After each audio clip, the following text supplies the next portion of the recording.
Tuturkan kembali kisah yang indah benar, warta berharga sekali yang pernah aku dengar. Noah di malam lahirnya, malak menyanyi merdu, hormat diberi bagi Allah, sejahtera bagi manusia. Mari tuturkan kembali kisah yang indah benar, warta berharga sekali yang pernah aku dengar. Bait yang kedua. Ketika Yesus puasa di padang tandus gersang, untuk dosaku ia digoda, tetap teguh ia menang. Tuturkanlah karya Tuhan, penuh derita sengsara, dihina penuh nestapa, ditolak oleh manusia. Mari tuturkan kembali kisah yang indah benar, warta berharga sekali yang pernah aku dengar. Bait ketiga, jemaat Tuhan silakan berdiri.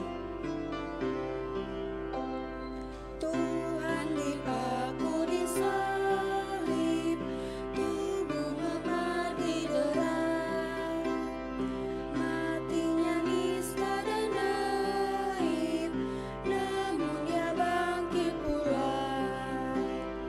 Mari tuturkan kasih-Nya yang sudah dinyatakan, bagimu yang menghentikan dari berikut yang kekal. Mari tuturkan kembali kisah yang indah benar, warta berharga sekali yang pernah aku dengar.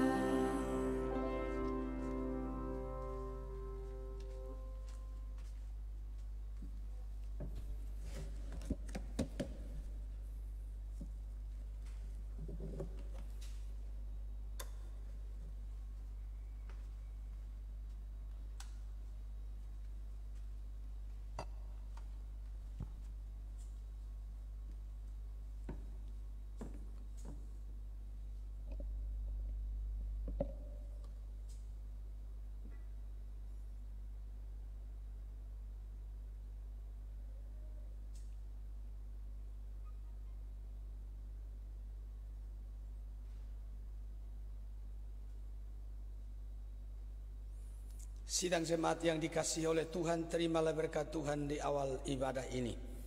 Sesungguhnya kebaktian kita pada hari ini dapat terselenggara oleh karena cinta kasih dan anugerah daripada Tuhan Allah yang Maha Kuasa, yang sudah menyatakan diri kepada kita, yaitu Allah Bapa, Anak dan Roh Kudus. Sesungguhnya pada saat ini Tuhan Allah hadir di tempat ini. Ia menyambut setiap umatnya yang datang untuk berbakti kepadanya dengan mengaruniakan berkat-Nya demikian. Damai dan sejahtera dari Allah Bapa, cinta dan kasih daripada Tuhan kita Yesus Kristus, serta kuasa Roh Kudus dicurahkan kepada Bapak Ibu dan saudara sekalian pada saat ini. Amin.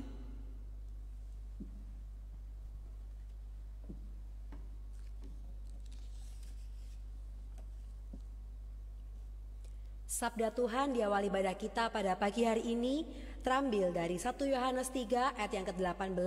Firman Tuhan berbunyi demikian.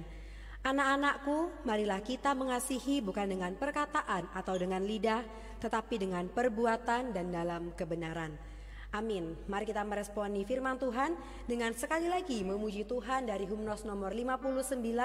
Hai mari berhimpun, kita pujikan ketiga baitnya.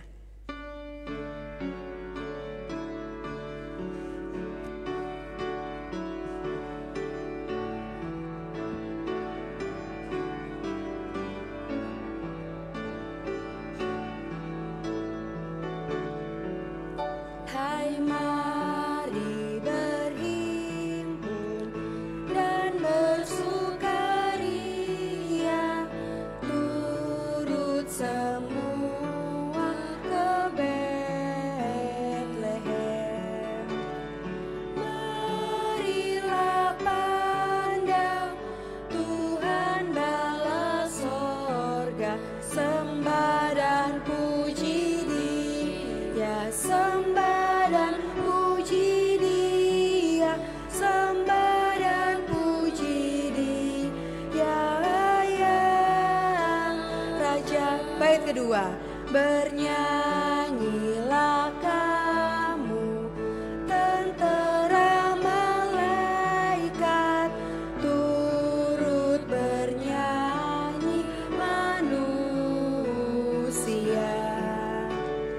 Pujilah Tuhan, Juru Selamat dunia, sembah dan puji Dia, sembah dan puji Dia, sembah dan puji Dia yang Raja. Bait ketiga. Yang maha mulia, lahirlah di bumi, sama benar dengan kita pun. Datanglah Ia menghapuskan dosa, sembah dan puji Dia, sembah dan puji Dia, sembah dan puji Dia yang Raja. Jemaat Tuhan, silakan duduk kembali.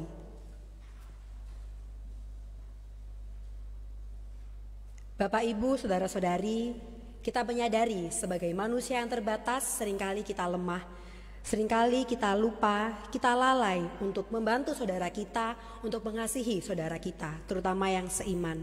Maka pada pagi hari ini Tuhan menegur kita melalui firman-Nya di dalam 1 Yohanes 3 ayat 17 yang berbunyi demikian. Barang siapa mempunyai harta duniawi dan melihat saudaranya menderita kekurangan, tetapi menutup pintu hatinya terhadap saudaranya itu, bagaimanakah kasih Allah dapat tetap di dalam dirinya? Mari pada pagi hari ini kita dengan rendah hati mengaku dosa kepada Tuhan. Kita ingin menyadari bahwa kita harus membantu sesama kita harus berbagi kepada sesama kita. Mari pada pagi hari ini kita mengambil waktu untuk memohon ampun kepada Tuhan melalui berdoa. Mari kita berdoa. Ya Bapa, kami bersyukur Tuhan untuk kasih-Mu, untuk semua berkat-Mu. Di pagi hari ini kami bisa berkumpul Tuhan untuk beribadah kepada-Mu. Kami sadar Tuhan sebagai manusia yang lemah, kadang kami lupa Tuhan, kadang kami lalai untuk hidup berbagi dengan sesama kami.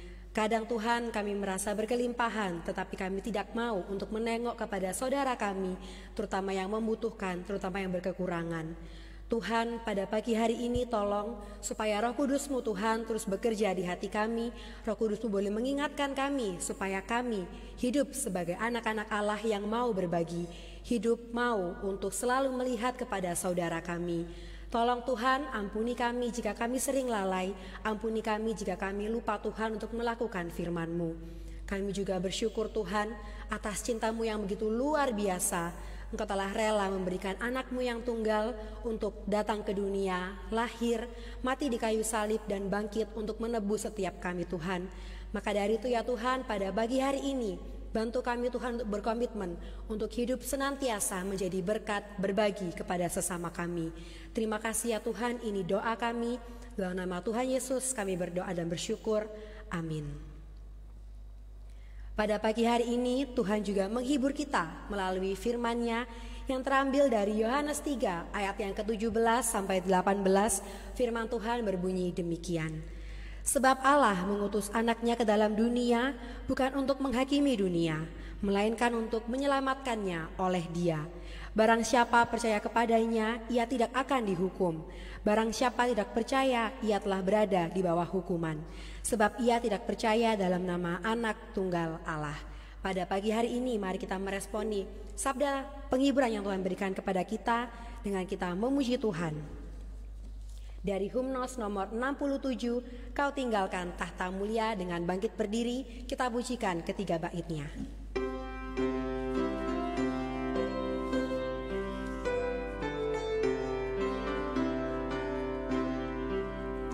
Tata di surga Engkau tinggalkan, ke dunia selamatkan daku. Tapi tak duga seluruh Betlehem tak ada tempat bagimu. Oh Yesus Tuhanku, Yesus tinggallah dalam hatiku. Bait yang kedua. Indah dan merdu nyanyian di surga memuji kemuliaan-Mu. Rendahkan diri, tanggung sengsara, palungan tempat lahir-Mu. Oh Yesus Tuhanku, Yesus tinggallah dalam hatiku. Bait ketiga. Rubah berlubang, burung bersarang, demikian pun manusia. Tapi tatkala Tuhanku datang, tiada tempat baginya. Oh Yesus Tuhanku, Yesus tinggallah dalam hatiku. Jemaat Tuhan, silakan duduk kembali. Tiba saatnya bagi kita untuk mendengarkan firman Tuhan. Mari kita siapkan hati kita dengan berdoa. Mari kita berdoa. Tuhan Yesus, terima kasih Tuhan untuk waktu yang indah ini, di mana kami Tuhan, jemaat-Mu, baik yang di gereja, baik yang di rumah, siap Tuhan untuk mendengarkan firman-Mu. Tolong ya Bapa, pakai telinga kami, pakai hati kami Tuhan, supaya setiap firman yang kami dengarkan bisa kami renungkan, terlebih Tuhan bisa kami lakukan dalam keseharian kami. Tuhan berkati setiap jaringan jemaat yang di rumah, supaya bisa lancar, supaya kami Tuhan bisa mendengarkan firman-Mu dengan baik. Tuhan juga Engkau yang pimpin ruangan ini, di gereja ini, supaya kami pun Tuhan bisa mendengarkan firman-Mu dengan baik juga Tuhan. Kami serahkan hamba-Mu ke dalam tangan-Mu Tuhan. Engkau pakai, Engkau berikan hikmat-Mu Tuhan, supaya apa yang disampaikan semua berasal daripada-Mu saja. Terima kasih ya Tuhan, ini jam pemberitaan firman Tuhan, hanya kami serahkan dalam nama Tuhan Yesus yang mengajar kami berdoa demikian. Bapa kami yang di surga, dikuduskanlah nama-Mu, datanglah kerajaan-Mu, jadilah kehendak-Mu di bumi seperti di surga. Berilah kami pada hari ini makanan kami yang secukupnya, dan ampunilah kami akan kesalahan kami, seperti kami juga mengampuni orang bersalah kepada kami. Dan janganlah membawa kami dalam pencobaan, tetapi lepaskanlah kami daripada yang jahat, karena Engkau-lah punya kerajaan dan kuasa dan kemuliaan sampai selama-lamanya. Amin. Jemaat Tuhan, mari kita berdiri. Kita ucapkan iman percaya kita kepada Tuhan dengan berkata demikian. Aku percaya kepada Allah, Bapa yang Maha Kuasa, Khalik langit dan bumi, dan kepada Yesus Kristus Anak yang tunggal Tuhan kita, yang dikandung daripada Roh Kudus, lahir dari darah Maria, yang menderita sengsara di bawah pemerintahan Pontius Pilatus, disalibkan, mati dan dikuburkan, turun ke dalam kerajaan maut.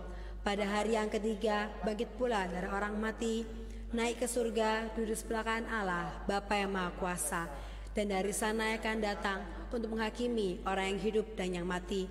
Aku percaya kepada Roh Kudus, gereja yang kudus dan am, persekutuan orang kudus, pengampunan dosa, kebangkitan orang mati, dan hidup yang kekal. Amin.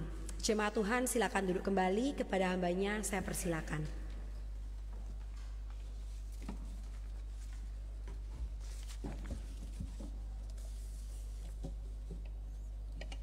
Selamat pagi Bapak, Ibu, dan saudara-saudara yang dikasihi Tuhan. Salam. Ya, ini hari Minggu Advent yang ketiga di dalam rangka kita mempersiapkan diri untuk menyambut hari Natal.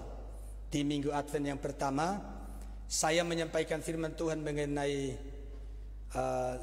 Sadrak, Mesak, dan Abednego yang dalam perapian itu Tuhan datang menolong. Tuhan ada di tengah-tengah mereka. Kemudian di minggu yang lalu, di Advent yang kedua, saya menyampaikan firman Tuhan mengenai doa Zakaria yang dikabulkan oleh Tuhan, karena doa itu ternyata sesuai dengan rencana Tuhan untuk membawa sukacita bagi banyak orang. Ya. Nah, hari ini saya akan menyampaikan firman Tuhan mengenai marilah kita saling mengasihi. Karena kalau merayakan Natal, tidak boleh kita lupakan ini. Natal itu ada karena kasih. Ya, mari kita baca firman Tuhan dari 1 Yohanes pasal 4 ayat 7 sampai dengan ayat 21. Bapak, Ibu, dan saudara-saudara perhatikan di layar yang telah disediakan, baik yang kita di gereja maupun yang Bapak, Ibu, saudara yang sedang ibadah dari rumah. Demikian firman Tuhan saya bacakan, saudara-saudaraku yang kekasih, marilah kita saling mengasihi sebab kasih itu berasal dari Allah, dan setiap orang yang mengasihi lahir dari Allah dan mengenal Allah. Barang siapa tidak mengasihi, ia tidak mengenal Allah, sebab Allah adalah kasih. Dalam hal inilah kasih Allah dinyatakan di tengah-tengah kita, yaitu bahwa Allah telah mengutus anaknya yang tunggal ke dalam dunia supaya kita hidup olehnya. Inilah kasih itu, bukan kita yang telah mengasihi Allah, tetapi Allah yang telah mengasihi kita dan yang telah mengutus anaknya sebagai pendamaian bagi dosa-dosa kita. Saudara-saudaraku yang kekasih, jikalau Allah sedemikian mengasihi kita, maka haruslah kita juga saling mengasihi. Tetapi tidak ada seorang pun yang pernah melihat Allah. Jika kita saling mengasihi, Allah tetap di dalam kita dan kasihnya sempurna di dalam kita. Demikianlah kita ketahui bahwa kita tetap berada di dalam Allah dan Dia di dalam kita. Ia telah mengaruniakan kita mendapat bagian dalam Roh-Nya. Dan kami telah melihat dan bersaksi bahwa Bapa telah mengutus anaknya menjadi juru selamat dunia. Barang siapa mengaku bahwa Yesus adalah anak Allah, Allah tetap berada di dalam Dia dan Dia di dalam Allah. Kita telah mengenal dan telah percaya akan kasih Allah kepada kita. Allah adalah kasih. Dan barang siapa tetap berada di dalam kasih, ia tetap berada di dalam Allah dan Allah di dalam Dia. Dalam hal inilah kasih Allah sempurna di dalam kita, yaitu kalau kita mempunyai keberanian percaya pada hari penghakiman. Karena sama seperti Dia, kita juga ada di dalam dunia ini. Di dalam kasih tidak ada ketakutan. Kasih yang sempurna melenyapkan ketakutan, sebab ketakutan mengandung hukuman, dan barang siapa takut, ia tidak sempurna di dalam kasih. Ayat 19, kita mengasihi karena Allah lebih dahulu mengasihi kita. Jikalau seorang berkata aku mengasihi Allah dan ia membenci saudaranya, maka ia adalah pendusta. Karena barang siapa tidak mengasihi saudara yang dilihatnya, tidak mungkin mengasihi Allah yang tidak dilihatnya. Dan perintah ini kita terima dari Dia, barang siapa mengasihi Allah, ia harus juga mengasihi saudaranya. Demikianlah sejauh ini bagian firman Tuhan yang kita baca. Berbahagialah setiap kita yang membaca firman Tuhan, merenungkan dan melakukannya dalam kehidupan kita setiap hari. Bapak, Ibu, dan saudara-saudara yang dikasihi oleh Tuhan, untuk membahas tema marilah kita saling mengasihi, maka saya mengungkapkan sebuah kisah tentang sepasang adik kakak yang hidup di suatu desa. Ladang mereka katanya hanya satu, merupakan warisan dari orang tuanya. Maka mereka bekerja berdua, kemudian mengolah lahan ini, dan biasanya kalau sudah panen hasilnya dibagi dua. Lama-lama kakaknya pun menikah dan hidup bersama istri, sedangkan adiknya sendirian. Nah, katanya di setiap kali panen ada sesuatu yang menarik di dalam kehidupan mereka itu. Adiknya itu memikirkan kakaknya. Dia bilang begini, kasihan kakak saya itu, dia kan sudah menikah. Mereka sekarang hidup 2 orang, saya sendiri. Rasanya kalau dibagi rata, kasihan kakak, karena mereka 2 orang, saya hanya 1. Maka katanya itu, malam-malam itu dia angkut hasil panen itu 1 karung, dia antar ke lumbung kakaknya. Tapi besok pagi dia lihat jumlah karung itu, hasil panen di lumbungnya itu tidak berkurang. Dia pikir ada apa ya?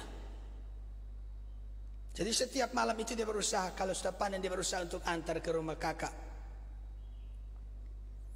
Lalu suatu malam itu dia takut kalau ketahuan. Akhirnya dia tidak lewat jalan yang biasanya dia lalui, dia lewat jalan yang lain untuk bisa antarkan 1 karung hasil panen itu ke lumbung kakaknya. Ternyata di tengah jalan dia ketemu kakaknya. Kakaknya itu juga bawa 1 karung. Karena kakak pikir begini, kasihan adikku, kerjanya lebih berat dari saya. Saya kan dibantu istri karena kami 2 orang. Dia kerja sendiri. Kalau dibagi rata rasanya tidak enak. Saya tambahkan untuk dialah, supaya punya dia lebih banyak. Ternyata mereka bertemu. Jadi setiap malam kalau saya panen, adik mengantar ke lumbungnya kakak, kakak juga mengantar ke lumbungnya adik. Makanya habis antar kok jumlahnya masih tetap. Setelah mereka bertemu di jalan baru saling tahu. Terus terbuka mengenai apa yang terjadi. Nah, di sini saya melihat bahwa memang kakak adik ini mereka saling mengasihi, memikirkan satu dengan yang lain. Jadi adik mikirkan kakak, karena kakak sudah hidup berdua ya. Kakak mikirkan adik, adik kerja sendiri kan lebih berat dibanding kakak yang kerja berdua. Nah, di sini kita bisa merenungkan bahwa bagaimana mengasihi. Ya. Nah, sesuai dengan firman Tuhan yang kita baca hari ini, maka tema yang kita bahas seperti yang tadi saya sampaikan, yaitu marilah kita saling mengasihi. Bapak, Ibu, dan saudara-saudara yang dikasihi oleh Tuhan, kita akan merenungkan bagian pertama itu mengapa, ya? Mengapa kita ini harus saling mengasihi satu dengan yang lain, ya? Di dalam ayat yang ke-7 dan ayat 8 itu nanti kita akan lihat. Kita mulai dari ayat 7, di situ dikatakan begini. Saudara-saudaraku yang kekasih, marilah kita saling mengasihi. Kalimat berikut langsung dilanjutkan dengan disambung dengan kata sebab. Ini kan alasannya mengapa harus saling mengasihi. Sebab kasih itu berasal dari Allah, dan setiap orang yang mengasihi lahir dari Allah dan mengenal Allah. Mengapa kita harus mengasihi? Menurut ayat ini katanya, kasih itu berasal dari Allah. Kalau kita ingat waktu manusia diciptakan, kan memang dicipta menurut gambar dan rupa Allah. Maksudnya itu ada sifat-sifat Allah yang diberikan pada manusia. Contohnya adalah kasih. Di antaranya adalah kasih. Manusia diciptakan dilengkapi dengan sifat kasih, sehingga dengan demikian bisa mengasihi. Ya, sehingga di sini Yohanes dengan jelas mengatakan kasih itu berasal dari Allah. Ya. Kemudian dilanjutkan dalam kalimat berikut, lahir dari Allah katanya. Setiap orang yang mengasihi lahir dari Allah. Maksudnya apa di sini? Saya kira saya sudah pernah menyampaikan, manusia yang dicipta menurut gambar dan rupa Allah itu, ternyata setelah berdosa maka gambar atau rupa Allah tadi rusak. Ya, rusak. Sehingga kasih manusia itu hanya kasih yang bersifat relatif. Tidak lagi seperti seharusnya yang Tuhan inginkan dengan berikan sifat kasih dalam diri manusia. Nah, lahir dari Allah di sini maksudnya adalah ketika manusia berdosa maka manusia kan secara rohani itu mati secara rohani. Nah, lahir dari Allah maksudnya rohani yang mati itu oleh Tuhan Allah dihidupkan kembali. Dan ini sering kita kenal dengan dilahirkan kembali atau lahir baru. Ya, jadi setiap orang yang mengasihi katanya lahir dari Allah. Maka ketika kita percaya pada Tuhan Yesus, gambar rupa Allah yang rusak tadi dipulihkan. Ya, dipulihkan, dengan demikian kita bisa mengasihi. Maka di ayat yang ke-8 di situ lengkapi dengan mengatakan bahwa barang siapa tidak mengasihi, ia tidak mengenal Allah, sebab Allah adalah kasih. Nah, jadi katanya mengapa kita harus mengasihi? Karena di sini dikatakan mengenal Allah, Ya, jadi orang yang mengenal Allah, di sini disebut Allah adalah kasih. Kalau saya mengenal Allah, Dia adalah kasih adanya, maka saya pun harus mengasihi. Di ayat 16 juga disinggung itu. Kita telah mengenal dan telah percaya akan kasih Allah kepada kita. Allah adalah kasih. Bapak, Ibu, dan saudara-saudara yang dikasihi Tuhan, Allah adalah kasih. Tolong tidak dibalik ya. Karena kalau dibalik nanti jadinya kasih adalah Allah, dan ini bermasalah. Ya, yang benar itu Allah adalah kasih. Artinya bahwa Tuhan Allah itu berpribadi, makanya bisa mengasihi kan. Kalau dia tidak berpribadi tentu tidak bisa mengasihi. Ya, Allah adalah kasih. Kodrat dan jati dirinya memang adalah kasih. Kasih merupakan kodrat dan jati diri keagungan ilahi. Ya, jadi Allah adalah kasih. Dia adalah sumber daripada kasih itu. Dia adalah pencipta dan penggerak daripada kasih. Jadi pada bagian pertama ini mari kita renungkan mengapa harus mengasihi. Yang pertama ialah karena kita sudah mengenal Allah yang adalah kasih adanya. Ya, Allah adalah kasih. Nah, kasih Allah ini tidak pernah berubah. Dahulu, sekarang, dan sampai selama-lamanya. Sehingga kalau kita ini percaya kepada Tuhan, kita mengenal Tuhan, maka kasih kita pun tidak boleh berubah. Nah, biasanya kita sebagai manusia kan kasih kita kadang berubah. Kita mengasihi seseorang atau orang lain, kadang-kadang itu bersifat kondisional atau situasional. Ya kan? Kalau kiranya orang itu bermanfaat bagi saya, ya, membawa manfaat bagi saya mengasihi dia. Kalau sekiranya tidak, ya saya pikir-pikir lagi untuk mengasihi dia. Kasih saya padanya bisa berubah. Maka ada seorang petani, saya membaca itu ada seorang petani, katanya itu dia mempunyai petunjuk arah angin di lumbung yang ada tulisannya begini, Allah adalah kasih. Kemudian ada orang bertanya kepadanya, hai, kenapa sih di atas lumbung kok ditulis Allah adalah kasih? Maka dia memberi jawab begini. Dia katakan yang pertama, saya memang sengaja menaruh tulisan Allah adalah kasih supaya itu menjadi pengingat bagi saya. Pada saat angin selatan yang hangat dengan desaunya, yang menyejukkan dan lembut membawa hujan berkat, dia tetap membaca Allah adalah kasih. Maksudnya saat banyak berkat melimpah, ya Allah adalah kasih. Tetapi pada saat angin utara, pencobaan yang dingin menerpa, Allah adalah kasih. Jadi waktu banyak berkat, ya ada tulisan Allah adalah kasih. Ketika ada badai, ada masalah, ya Allah adalah kasih. Tidak ada perubahan di situ. Kemudian dia bilang saat angin barat bertiup keras, menerpa dengan maksud menghukum, Allah adalah kasih. Jadi tidak berubah. Situasinya seperti apapun, tulisan itu tetap Allah adalah kasih. Saat angin timur mengancam akan menyapu semua yang dimiliki, Allah adalah kasih. Jadi dia tulis di lumbungnya itu, Allah adalah kasih, maksudnya situasinya seperti apapun, Allah adalah kasih. Jadi tadi saya sudah mengatakan bahwa kasihnya Tuhan Allah itu tidak berubah. Maka kita sebagai orang-orang yang percaya kepada Tuhan, kita sudah mengenal Allah. Mari kita belajar untuk melihat di dalam hidup kita pun kasih tidak boleh berubah. Amin. Kasih kita kepada orang lain tidak boleh berubah. Karena Allah kita seperti itu. Dikatakan di dalam ayat firman Tuhan tadi, Allah adalah kasih.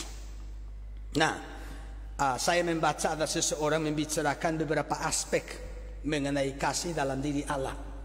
Ya, saya melihat ada hal yang sangat menarik. Dia bicara begini. Dia bilang, kasih dalam diri Allah itu memang kita bisa melihatnya dalam beberapa aspek atau penekanan. Tapi yang pertama dia bilang, Allah adalah kasih karena memang di dalam diri Allah itu, ya, bahkan jauh sebelum ada penciptaan malaikat maupun manusia, Tuhan Allah itu sudah mempraktikkan kasih. Sudah mempraktikkan kasih. Maksudnya itu bagaimana? Ada Allah Bapa mengasihi anak. Kan Yesus berdoa, dalam doanya dia bilang, Bapa mengasihi anak, kan? Yohanes 17 itu. Bapa mengasihi anak, anak mengasihi Bapa, Bapa mengasihi Roh Kudus, Roh Kudus mengasihi Bapa, anak mengasihi Roh Kudus, Roh Kudus mengasihi anak, dan seterusnya. Jadi di antara Tritunggal itu, Tritunggal Allah itu ada praktek kasih. Makanya tidak salah kalau kemudian ya dikatakan bahwa Allah adalah kasih, karena memang di dalam kekekalan itu Tuhan Allah sudah mempraktikkan kasih. Coba Bapak Ibu dan Saudara perhatikan, seandainya Tuhan itu cuma satu, tunggal. Ya, tunggal, bukan soal esensi tapi pribadinya juga satu. Kalau yang kita percayakan Tuhan kita kan tiga pribadi dalam satu esensi atau satu hakikat atau satu substansi. Jadi yang satu itu hakikatnya. Ya, di dalam hakikat yang satu itu ada tiga pribadi, yaitu Bapa, Anak dan Roh Kudus, dan yang datang ke dunia ini kan pribadi yang kedua. Nah, seandainya Tuhan itu memang hanya satu pribadinya, jadi esensinya satu, pribadinya satu, mungkinkah terjadi praktik kasih dalam diri Allah sebelum ada penciptaan malaikat dan manusia? Tidak ada. Mau mengasihi siapa? Karena kasih itu membutuhkan subjek dan objek. Subjek memberi kasih, objek menerima kasih. Kalau hanya ada satu pihak, terus mau memberi kasih pada siapa? Tidak ada yang menerima kasih, terus bagaimana mempraktikkan kasih? Tidak bisa. Makanya Bapak Ibu dan saudara-saudara, kita semua sebagai orang Kristen harus bersyukur. Kita mengenal Allah Tritunggal, yang memang di dalam dirinya itu jauh sebelum ada penciptaan, di dalamnya sudah terjadi praktek mengasihi. Ya, Allah adalah kasih. Maka kalau kita mengenal Allah, kita harus mengasihi. Kan kita sering dengar, buah itu kalau jatuh tidak jauh dari pohonnya, betul ya? Iya, buah itu kalau jatuh tidak jauh dari pohonnya. Dulu kan di depan gereja kita ini kan ada pohon apa itu? Ceri ya, yang katanya mati ngenes itu ya. Sering diomongi pohon ini ya, nutupi tulisannya gereja, orang nggak bisa melihat. Diomongi terus, lama-lama mati sendiri. Kasihan ya pohon itu ya. Tapi mau bilang apa? Waktu mati saya dengan Pak Nyoto yang urus. Kita potong terus diusung, dibawa terus dibuang sama Pak Nyoto. Cuma begini, waktu itu pohon masih hidup, sering berbuah itu. Buahnya itu banyak. Maka anak-anak kecil itu yang sekolah minggu maupun anak sekolah itu, seringkali kalau jam istirahat, mereka suka naik-naik di tempat main itu terus ambil-ambil buahnya. Iya kan? Nah, lalu yang sebelah sana itu kan tidak terambil, seringkali jatuh terus beramburan di aspal itu. Iya. Dan memang benar, buah itu kalau jatuh tidak jatuh dari pohonnya. Ya pohonnya di situ, ya buahnya di situ.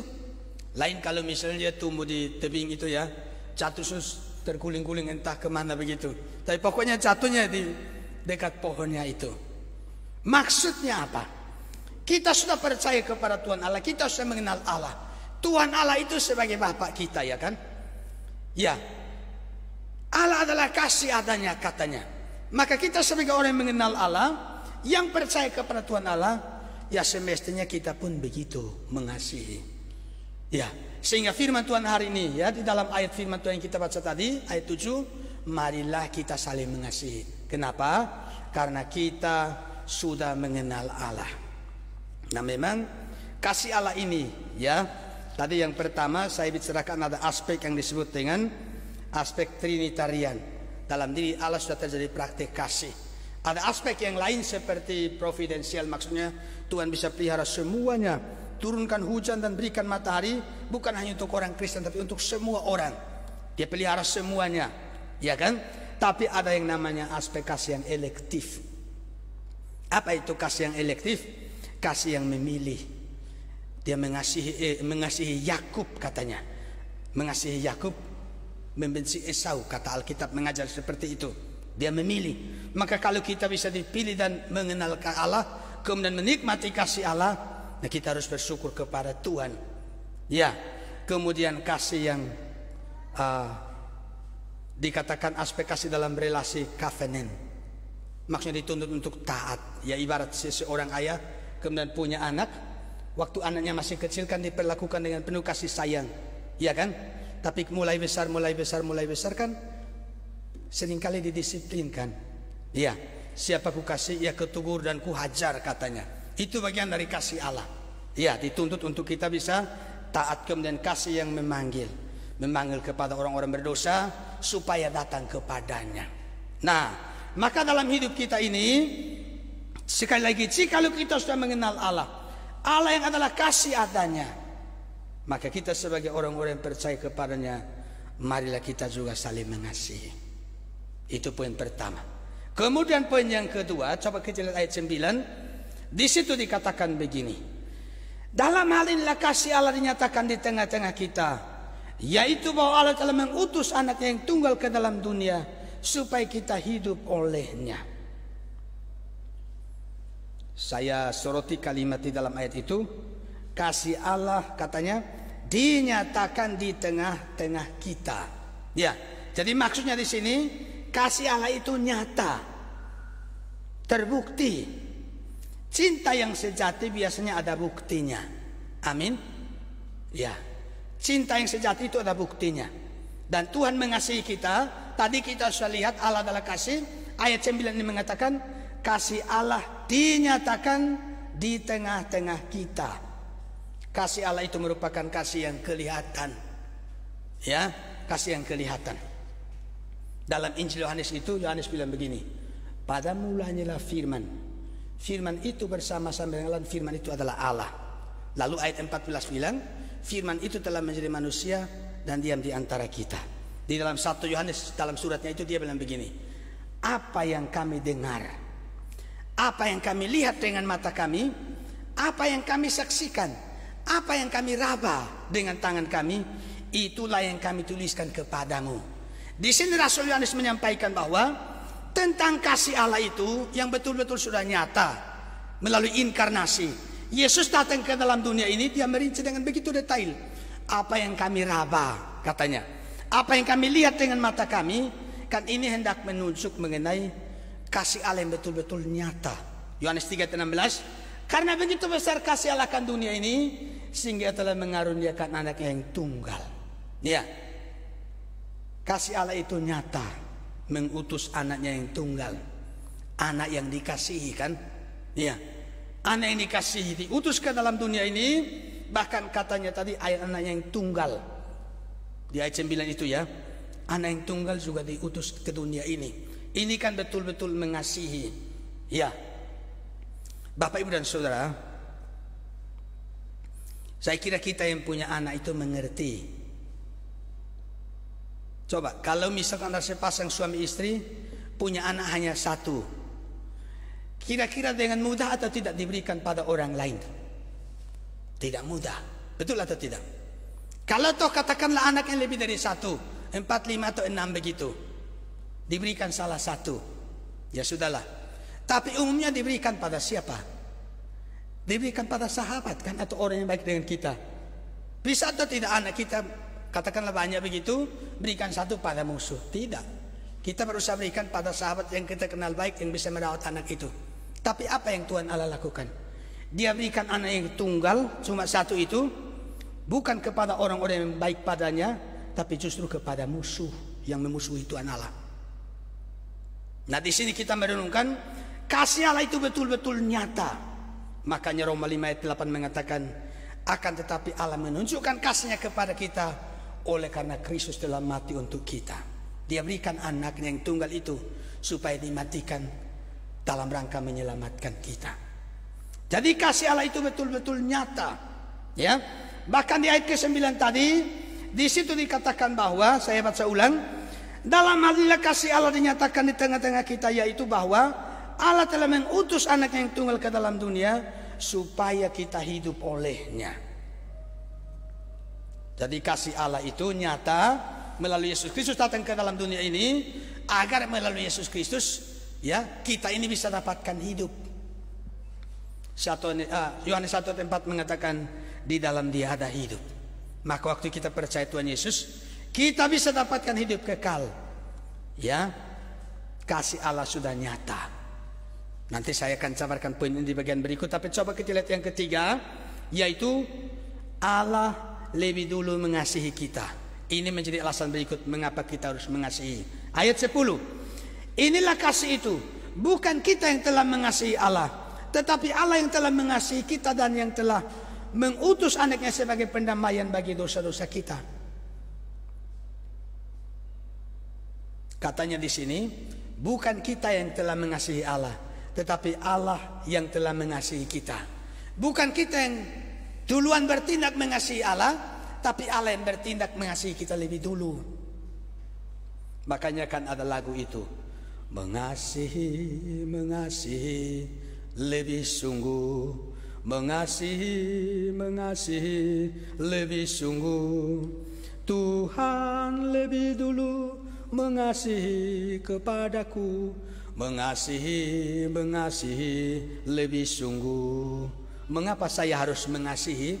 Lagu ini mengatakan karena Tuhan lebih dulu mengasihi kepadaku. Kelihatannya Bapak Ibu dan Saudara-saudara, penulis lagu ini mengerti Alkitab dengan baik. Dia mengerti ayat-ayat dalam bagian firman Tuhan ini. Seperti yang di ayat 10 tadi kan, bukan kita yang telah mengasihi Allah, tetapi Allah yang telah mengasihi kita. Dia duluan mengasihi kita, ya.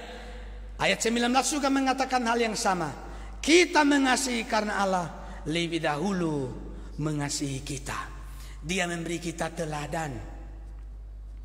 Ya, Tuhan kita itu bukan sekedar perintahkan kita mengasihi. Ayo umat manusia, hai ciptaanku, mengasihilah, mengasihilah.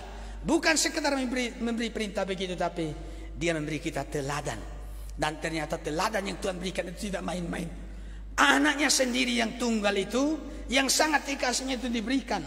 Maka Dia memberi kita teladan, kemudian memerintahkan kita untuk mengasihi. Kita harus mengasihi karena memang kita ini sudah diselamatkan oleh Tuhan. Ya, kita sudah diselamatkan. Dia mengasihi kita lebih dulu.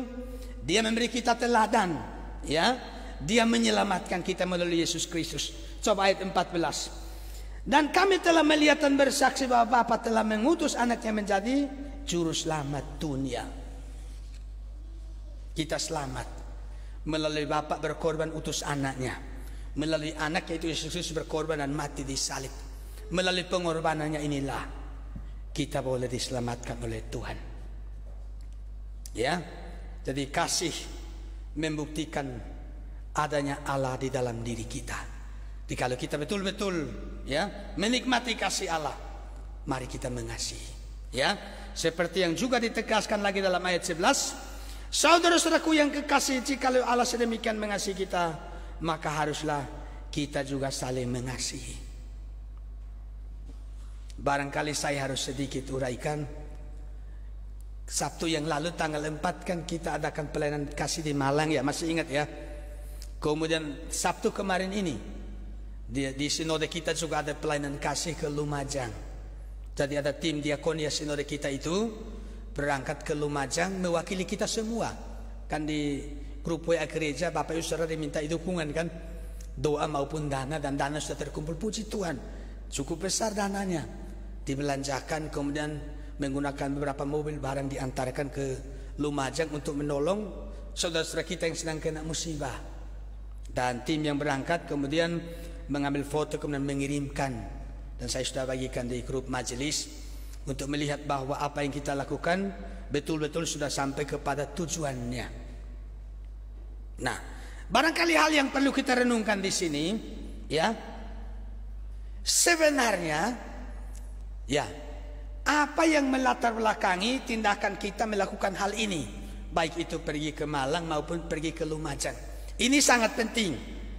Apa yang kita lakukan itu akan berkenan kepada Tuhan dan tidak, itu tergantung sikap hati kita. Kira-kira tindakan kita lakukan pelayanan di Malang maupun ke Lumajang itu apa sebenarnya yang menggerakkan? Apakah kita berkata, ya karena kami ini memang suka berbagi, ya karena kami ini berkelimpahan, kami banyak uang, banyak barang-barang di rumah, makanya daripada numpuk-numpuk terus habiskan tempat, ya kami bagi-bagi. Daripada uangnya penuh di dompet kemudian gak cukup tempat, dompet cepat rusak, ya kami bagi-bagikan. Apakah seperti itu? Atau kita bilang, ya supaya orang tahu lah bahwa kita ini kan memang eleos, suka berbagi kan, kemurahan. Atau kita bilang begini, ya kami lakukan itu karena Tuhan sudah mengasihi kami. Kami sudah menerima kasih Allah. Kami sudah mengalami kasih Allah melalui Natal itu. Yesus datang ke dalam dunia ini, buktikan kasih Allah. Kami sudah menerimanya, sudah diselamatkan, mendapatkan hidup. Maka sekarang kami melanjutkan kasih itu. Jika dalam hati kita itu ada pemikiran seperti demikian, maka pelayanan kita itu diperkenan oleh Tuhan. Ya, Jadi mengapa kita harus mengasihi? Karena kita sudah menerima kasih Tuhan. Ya, kita sudah mengalami kasih Tuhan dalam hidup kita ini. Bapak, Ibu, dan saudara-saudara, poin terakhir untuk pertanyaan pertama tadi, mengapa kita harus mengasihi? Coba perhatikan ayat 12, itu bilang begini. Tidak ada seorang pun yang pernah melihat Allah. Jika kita saling mengasihi, Allah tetap di dalam kita dan kasih-Nya sempurna di dalam kita. Saya mau menekankan kata sempurna. Apa maksudnya ini?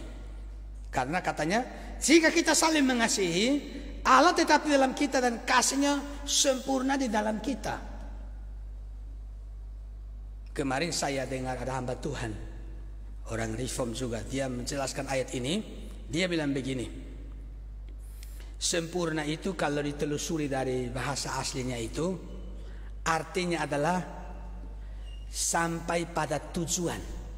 Iya, sempurna itu maksudnya sampai pada tujuan. Maksudnya apa ini? Sampai pada tujuan, itu maksudnya kasih Allah sempurna dalam hidup kita, maksudnya sampai pada tujuan. Kita mau merenungkan hal ini. Sampai pada tujuan maksudnya adalah hidup kita ini ternyata bukan sebatas sebagai objek kasih. Memang kita ini sebagai objek kasih kan menerima kasih Allah. Tapi ada yang lanjutannya. Tuhan tidak hanya menjadikan kita sasaran atau objek kasih, tapi Tuhan itu mau menjadikan kita sebagai saluran kasih. Saluran kasih. Jadi kalau kita terima kasih Allah dalam hidup kita, kemudian kita teruskan dan sampai kepada objek yang lainnya yang dikasih Tuhan, nah itu namanya kasih Allah sempurna dalam hidup kita. Jika kita terima kasih Allah kemudian kita diam-diam saja dengan kasih Allah itu namanya tidak sampai pada tujuan. Ya, sempurna maksudnya sampai pada tujuan. Kita sudah terima kasih Allah, kita lanjutkan kasih itu dan betul-betul diterima oleh orang lain. Nah itu namanya sampai pada tujuan. Itu baru disebut kasih Allah itu sempurna dalam hidup kita. Ada hamba Tuhan lain, dia bilang sempurna itu maksudnya dibawa kepada kedewasaan yang utuh, menyalurkan kasih Allah. Dia bilang jangan sombong kalau sudah mengasihi, karena kita ini hanya saluran. Dulu ada yang bilang dirinya itu hanya semacam talang. Tahu talang ya? Menyalurkan. Ya, kita sudah terima kasih Allah, kita salurkan kasih itu sampai pada sasaran yang lain. Nah itu namanya kasih Allah sempurna dalam hidup kita. Bapak, Ibu, dan saudara-saudara yang dikasihi Tuhan, poin yang kedua, bagaimana seharusnya kita mengasihi? Nah ini sangat mudah, karena tadi saya sudah baca ayat 9, ayat 10 ya, dan seterusnya sudah saya bacakan tadi. Bagaimana kita harus mengasihi? Dari apa yang saya uraikan tadi kita bisa melihat kita harus mengasihi dengan cara memberi. Betul ya? Dengan cara memberi. Kan tadi kita baca ulang-ulang, kasih Allah dinyatakan di tengah-tengah kita. Ya, Tuhan mengutus anaknya, kan dia memberi, mengutus. Memberi, mengutus, berkorban. Dikasih itu tidak boleh hanya di dalam hati, harus dibuktikan atau ditunjukkan. Seperti Allah buktikan kasih-Nya, tunjukkan kasih-Nya ada di tengah-tengah kita. Maka kalau kita mengasihi, kita pun harus memberi. Amin. Harus memberi. Tadi dibacakan di ayat pembukaan itu ya, Bapak Ibu Saudara mudah-mudahan masih ingat. 1 Yohanes 3 ayat 18, anak-anakku, marilah kita mengasihi bukan dengan perkataan atau dengan lidah, tetapi dengan perbuatan dan dalam kebenaran. Bukan hanya dengan perkataan atau lidah atau dalam hati, tapi harus dalam perbuatan. Kasih harus ditunjukkan, harus dibuktikan. Amin.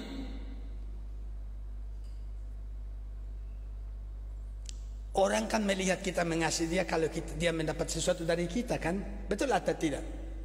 Kalau kita berkata pada seorang, aku mengasihi engkau, tapi dia tidak kita tolong kalau dia sedang kesulitan, betulkah kita mengasihi dia?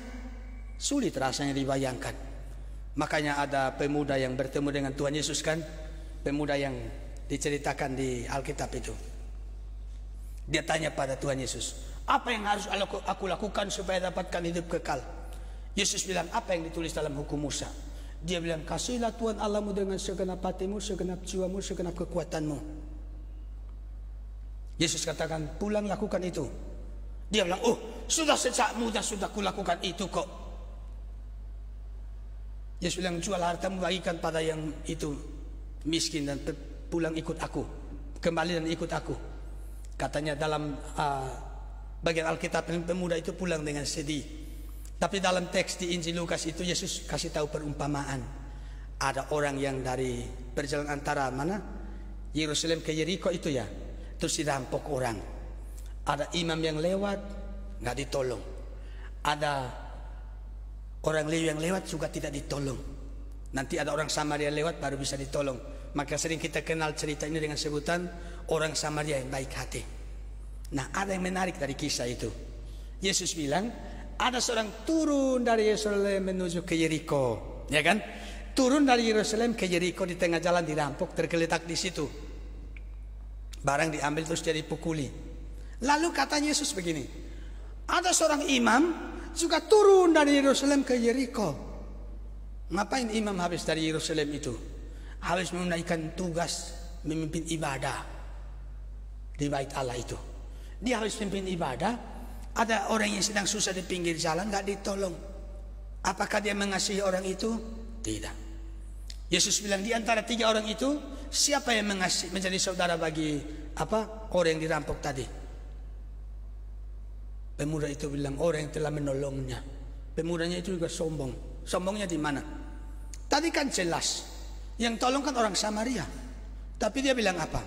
Orang yang telah menolongnya. Karena waktu itu memang orang Yahudi tidak suka dengan orang Samaria. Dia hanya bilang orang yang telah menolongnya. Ya, jadi maksud saya Bapak Ibu dan saudara-saudara, bagaimana kita harus mengasihi, ya harus dibuktikan lah. Ya, dibuktikan memberi sesuatu pada orang yang kita kasihi. Jangan hanya omong kasih. Maka ada paman, dia ajak ponaan-ponaan mencari mata panah di depan rumahnya. Di halaman rumahnya. Jadi ponaan-ponaan diajak bantu paman cari mata panah. Mata panah kan hilang. Jadi batu-batu di sekitar halaman rumah diangkat semua. Semak-semak di sekitar rumah juga dibersihkan semua. Sampai sore mata panahnya gak ketemu. Nah, biasanya ponaan diajak kerja begitu kan senang, dengan harapan paman bisa kasih apa-apa kan.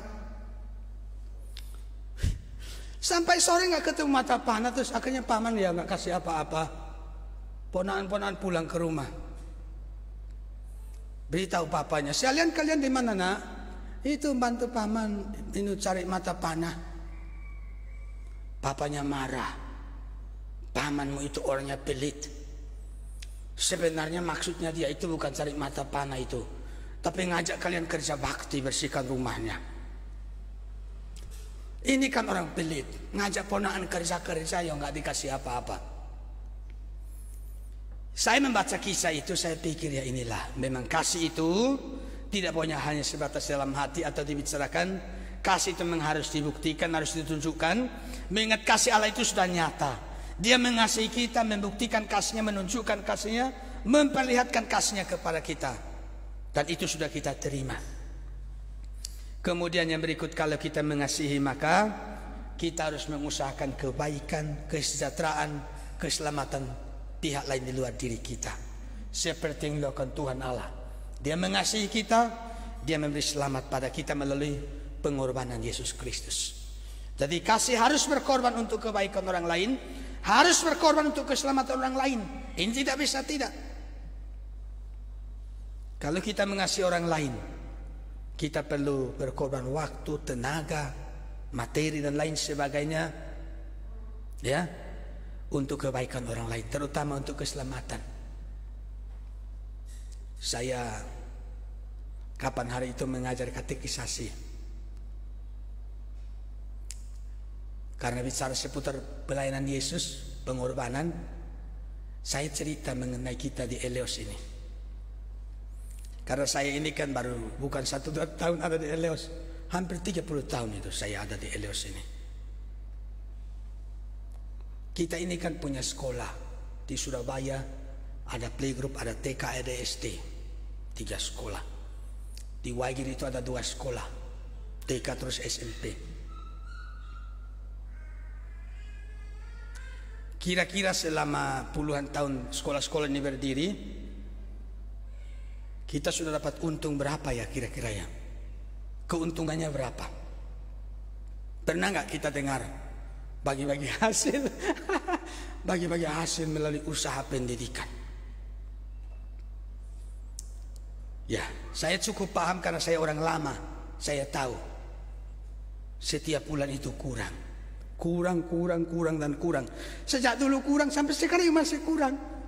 Tapi enggak kapok-kapok kita ini ya. Kurang terus kok yang masih jalan. Ngapain sih? Cari apa sih kok? Sudah kurang. Tahu sudah kurang kok masih jalan. Kalau orang bisnis kan harus segera ditutup itu, buang-buang waktu itu. Betul ya? Ngapain terus kok dilanjutkan? Sudah puluhan tahun nggak pernah ada untungnya. Mengapa dilanjutkan?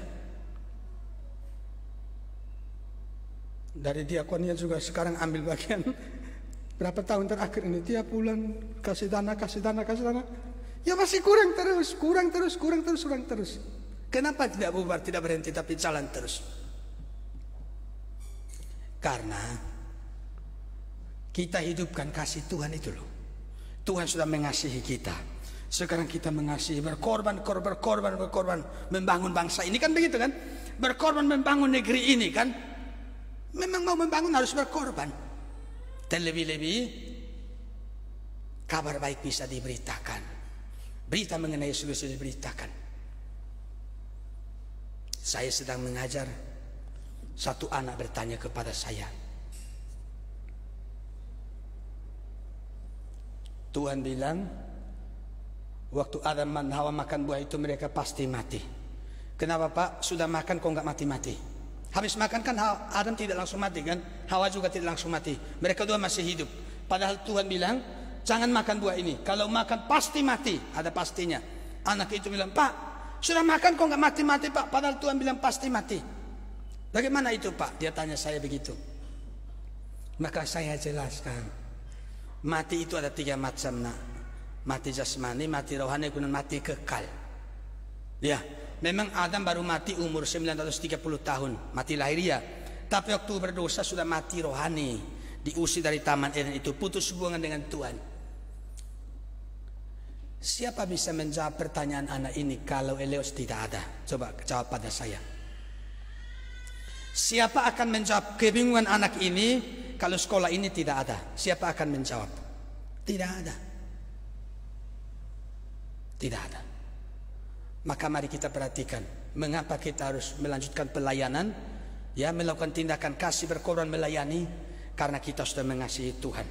Kita hidupkan kasih Tuhan itu supaya banyak orang pun bisa menyaksikan, bisa melihat dan mengalami, menikmati kasih Tuhan seperti yang kita sudah rasakan.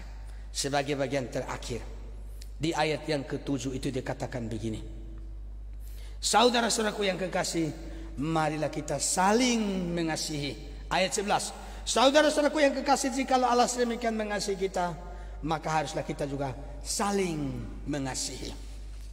Ayat 12 itu bicarakan hal itu juga, saling. Ada saling.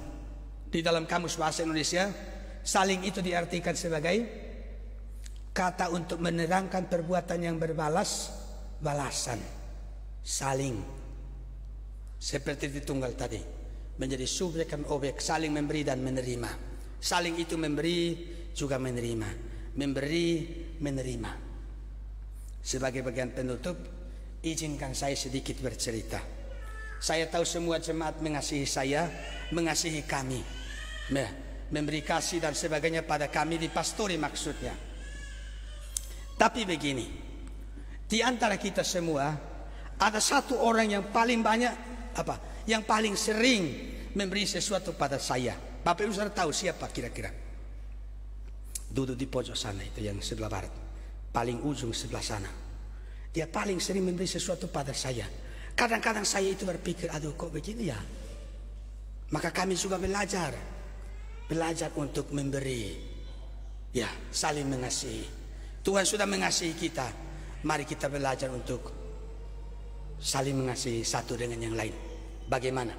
Sudahkah kita saling mengasihi? Maukah kita saling mengasihi? Tuhan memberkati kita semua. Amin. Mari kita tundukkan kepala. Mari kita berdoa.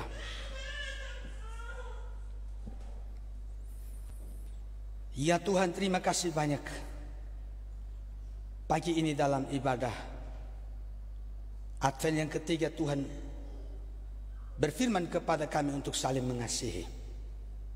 Tolong kami ya Tuhan, mampukan kami untuk belajar mengasihi seperti yang Tuhan sudah lakukan pada kami. Kasih-Mu itu bukan sekedar diucapkan, tapi kasih-Mu itu ada di tengah-tengah kami, nyata di tengah-tengah kami, ditunjukkan di tengah-tengah kami. Maka biarlah kami boleh belajar untuk juga mempraktikkan kasih seperti yang Engkau lakukan. Terima kasih Tuhan untuk firman-Mu. Berkati kami semua, baik yang ikut ibadah live di gereja pun yang ikut live secara online dari rumah ataupun yang siaran tunda. Terima kasih banyak Tuhan, ini doa kami dalam nama Tuhan Yesus Kristus, mengucap syukur berdoa kepada Bapa di surga. Amin. Demikian, dan sekarang kita akan lanjutkan ibadah ini dengan memuji Tuhan pada liturgi. Saya persilahkan.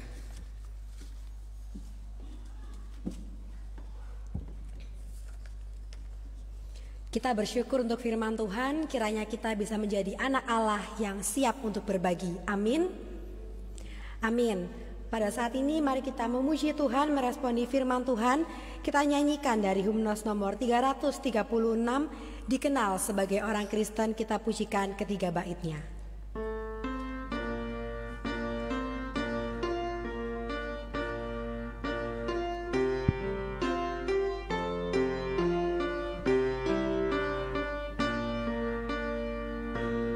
Kita satu dalam roh, satu dalam Tuhan.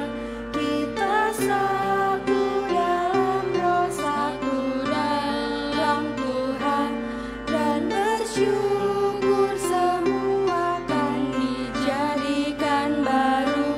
Saling kasih mengasihi sesama kita. Orang lain kenal kita anaknya. Bait kedua. Kita kerja bersama, kerja bagi Tuhan. Kita kerja bersama, kerja bagi Tuhan. Menolong jiwa orang yang masih dalam gelap.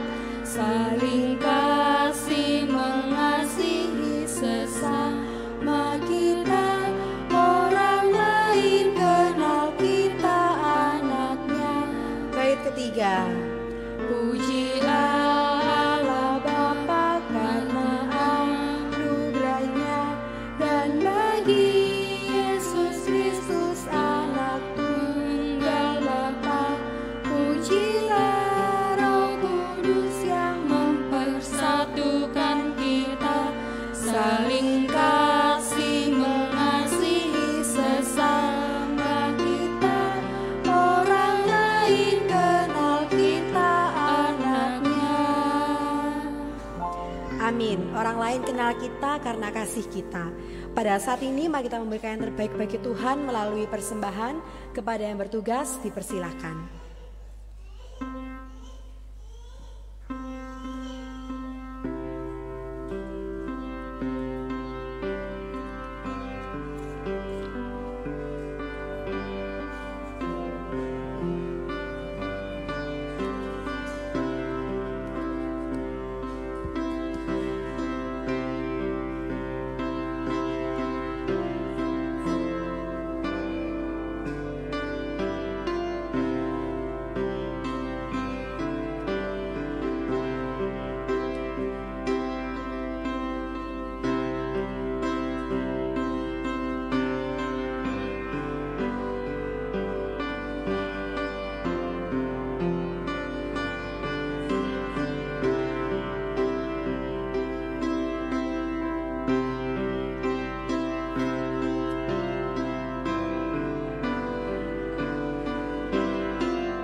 Jemaat Tuhan, mari berdiri kita pujikan Terimalah.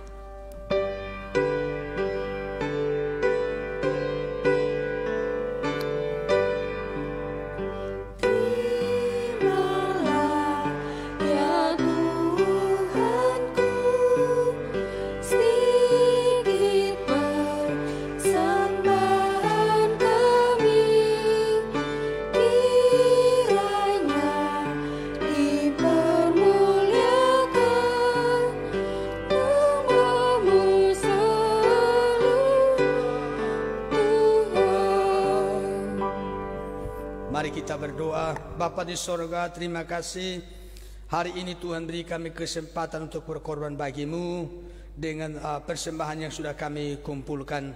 Terima dan berkatilah persembahan kami untuk hormat kemuliaan namamu. Kami sadar bahwa apa yang kami berikan tidak sebanding dengan apa yang sudah kami terima, tapi inilah bentuk pengakuan kami bahwa semua yang ada pada kami berasal dari Engkau, sekaligus merupakan syukur kami kepada Tuhan. Kami percaya Tuhan memelihara, memberkati kami seterusnya bahkan selama-lamanya. Terima kasih Tuhan, dalam nama Tuhan Yesus kami berdoa. Amin. Silakan duduk kembali dan sekarang kita akan mendengarkan warta lisan dari majelis. Kepada majelis yang bertugas dipersilahkan.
Ya, terima kasih untuk Bapak Bambang yang sudah menyampaikan warta lisan.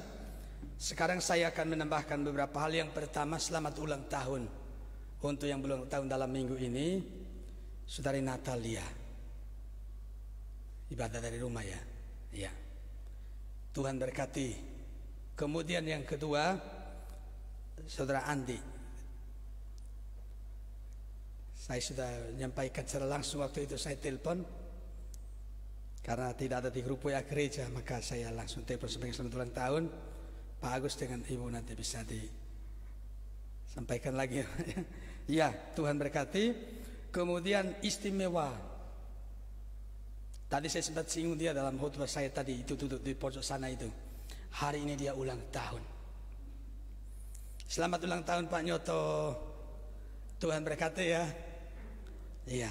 Tuhan berkati Pak Nyoto, sehat, umur panjang, ya, sejahtera, sukacita,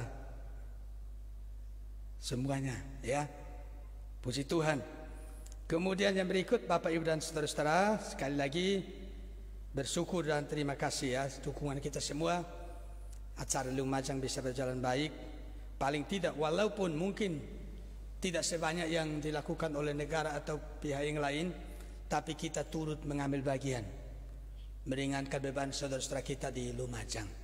Ya, anugerah Tuhan menolong kita dalam hal ini. Saya kira demikian. Sekarang kita akan masuk dalam doa syafaat. Mari kita berdoa. Bapa di sorga, terima kasih karena Engkau sudah memberkati ibadah hari ini sehingga dapat kami laksanakan dan sejauh ini bisa lancar. Bersyukur untuk beberapa kekasih Tuhan yang berulang tahun dalam minggu ini, baik Saudara Natalia, Saudara Andi, juga Pak Nyoto. Umur panjang itu dari Tuhan. Kiranya Tuhan berkati supaya yang berulang tahun betul-betul memahami anugerah Tuhan dan memberi diri kepada Tuhan sebagai syukur kepadamu. Demikian bersyukur untuk seluruh kegiatan yang bisa kami laksanakan bagi Tuhan dalam minggu ini, khususnya pelayanan kasih kemarin bisa berjalan baik di Lumajang. Engkau sendiri memberkati agar pelayanan ini saudara-saudara kami bukan saja mendapatkan apa yang mereka terima, tapi betul-betul menerima kasih yang berasal dari Engkau. Tuhan, hari ini kami berdoa kepadamu untuk persiapan-persiapan kami dalam rangka acara Natal pada bulan ini. Berkati supaya semuanya itu bisa disiapkan dengan baik, dan melalui Natal tahun ini kami sungguh-sungguh boleh bersyukur kepada Tuhan yang telah mengasihi kami, menyelamatkan kami. Doakan gereja kami supaya Tuhan terus memberkati, pulihkan segala seluruh kegiatan yang kita adakan agar bisa berlangsung seperti sebelum pandemi COVID-19. Kami berdoa padamu untuk tiap-tiap anakmu di tengah segala situasi yang sedang kita hadapi. Engkau berkati, Engkau topang supaya semuanya setia kepadamu. Yang beribadah di rumah juga Tuhan pimpin, yang sama sekali belum bergabung untuk ibadah di gereja juga Tuhan tolong, agar lain waktu apabila sudah memenuhi ketentuan sesuai dengan protokol kesehatan yang ditetapkan oleh pemerintah, maka semuanya boleh bergabung untuk kami beribadah bersama kepada Tuhan. Kami doakan untuk pelayanan kami secara keseluruhan di sinode kami, gereja-gereja kami di berbagai daerah, yayasan-yayasan kami dengan dalam bidangnya masing-masing, baik yang mengelola pendidikan umum yaitu Yayasan Leos Indonesia maupun yang mengelola pendidikan teologi di SD Salem. Tuhan berkati supaya semuanya, seluruh pelayanan kami bisa berjalan dengan baik. Segenap hamba Tuhan, seluruh majelis dan jemaat, segenap pengurus yayasan, semua pihak yang terlibat di dalam terlaksananya segala pelayanan kami di lingkup sinode kami, Tuhan memberkati. Berbagai kesulitan permasalahan yang kita hadapi, Tuhan beri jalan keluar. Kini kami berdoa untuk gereja Tuhan, pekerjaan Tuhan secara keseluruhan di muka bumi ini. Tuhan memberkati, terlebih-lebih di tengah kesibukan menyongsong Natal tahun ini, supaya semuanya bisa melaksanakan Natal dengan betul-betul orientasi kepada bagaimana memuliakan Tuhan, dan kabar baik itu boleh tersampaikan kepada dunia ini. Kami doakan padamu Bapa di sorga untuk bangsa dan negara kami, serta bangsa-bangsa yang lain di dunia ini yang sedang menghadapi masalah yang sama, yaitu adanya pandemi COVID-19. Tuhan tolong pulihkanlah dari situasi ini. Segala kebijakan yang diambil oleh pemerintah Tuhan berkati, dan seluruh masyarakat supaya memperhatikan dan mematuhi protokol yang telah ditetapkan. Di atas segala-galanya, Engkau memberi anugerah supaya situasi yang terjadi melalui kondisi ini, maka umat manusia menyadari keterbatasannya, ketidakberdayaannya, lalu mencari Tuhan untuk mendapatkan pertolongan. Bapa di surga, khusus untuk kota kami, kota Surabaya, berkatilah kota kami ini, para pemimpin dan seluruh masyarakatnya, selamatkan dan berkati ya Tuhan. Kami mengakhiri ibadah ini dan memasuki minggu yang baru. Mohon penyertaan pada Tuhan agar di sepanjang hidup kami senantiasa hidup saling mengasihi. Terima kasih Tuhan. Dalam nama Tuhan Yesus Kristus kami berdoa kepada Bapa di surga. Amin.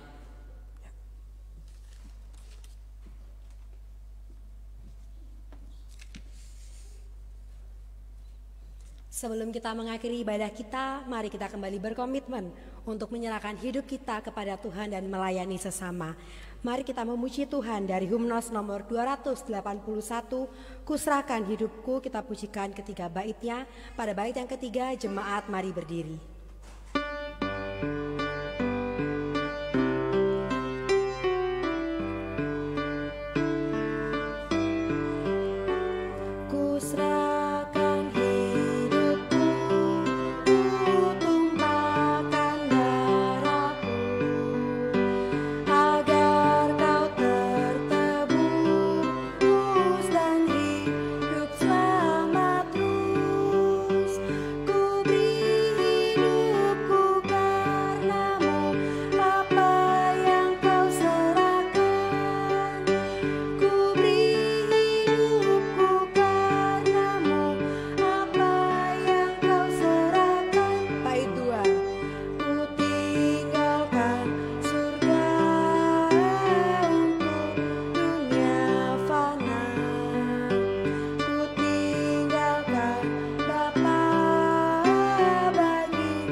Jemaat mari berdiri.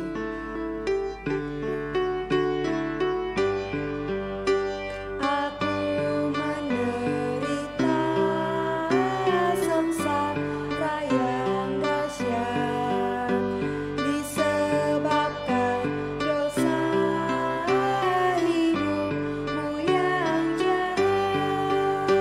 Semuanya ku tahankan apa yang kau tahankan. Semuanya aku tahankan apa yang kau tahankan. Sidang jemaat yang dikasihi Tuhan, arahkan hatinya kepada Tuhan dan terimalah berkat darinya. Kasih karunia daripada Tuhan kita Yesus Kristus dan kasih Allah serta kekuatan dan kuasa daripada Roh Allah yang kudus turun atas Bapak Ibu dan saudara-saudara yang dikasihi Tuhan, untuk boleh menopang, menguatkan supaya selalu saling mengasihi hingga Maranatha. Amin.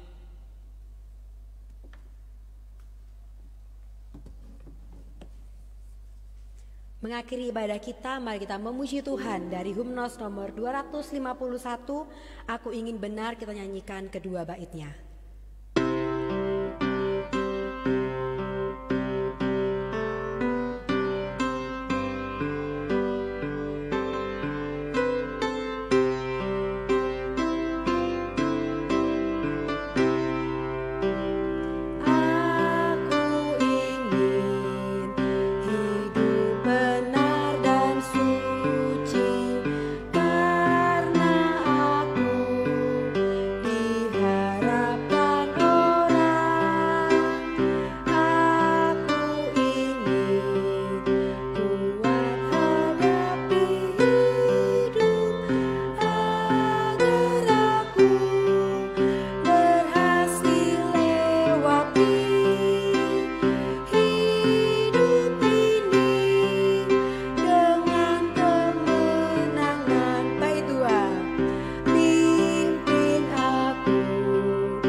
Selamat pagi, Tuhan Yesus memberkati. Silakan